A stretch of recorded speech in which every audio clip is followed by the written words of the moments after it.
is back as we look ahead to the weekend. Can we do that yet? It's Thursday. Yeah, absolutely. I mean, we're so close, it's but Friday so far. Eve, technically. Yeah. So, yeah, it turned out to be a pretty good day, especially early. We had that sunshine, and that pushed our highs into the upper 50s and low 60s. Nice. So above the curve. Do not get used to that, though, because we've got some changes on the way starting this evening. But it was a pretty start to the day. I mean, some really awesome colors with the high to mid-level cloudiness the last couple of mornings. We've had some very nice sunrise pictures, always a good one, from Ellen Stanley Sears, which you see on a Max HD radar and satellite. Things changing as we speak, clouds thickening up, got some moisture crossing the I-65 corridor. Initially, a lot of this stuff probably not reaching the ground, with the lowest levels being fairly dry, but out across western Kentucky, that's a real deal, and it will be trucking eastward, rolling through the evening hours. Our Bluegrass Pace Care Skyview HD Camera Network, Richmond EKU, now overcast at 59.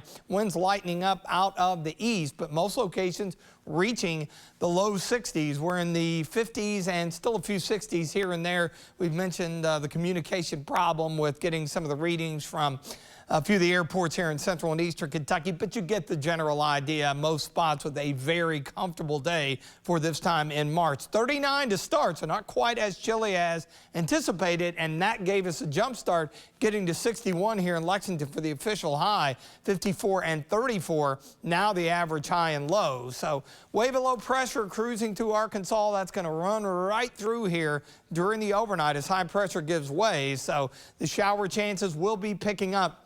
We're not looking at any overly heavy rain. It'll be just light and steady at times. I think temperatures top out tomorrow, probably during the early morning hours of Friday, 50-ish, and then we'll see more of a westerly wind through the day. It'll be a little breezy. We could see gusts 40, or actually 25 to 30, and temperatures in the 40s, hovering in the low 40s much of the afternoon tomorrow before we do drop off. It'll be a cold start Saturday morning, probably upper 20s and low 30s. Sunshine briefly in the morning, and then the clouds begin to thicken up out ahead of our next system, which is going to roll in here. The initial batch of moisture during the early hours of Sunday along and north of 64 could fall as a bit of light snow showers. We go over to a chilly rain, then back behind it, we'll see a shot of some colder air, meaning upper 30s, low 40s on Monday, maybe enough to squeeze out a snow shower or two.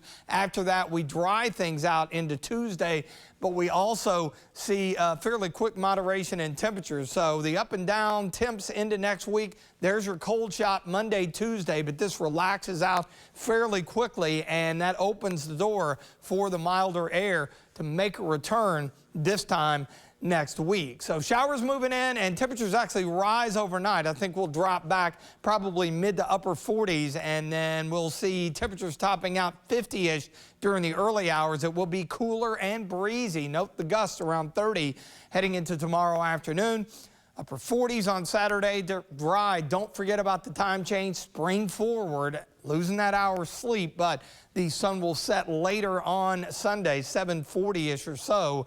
And then there's your colder air Monday into Tuesday, but a quick recovery. Afternoon highs into the mid to upper 50s through the mid and latter part of next week.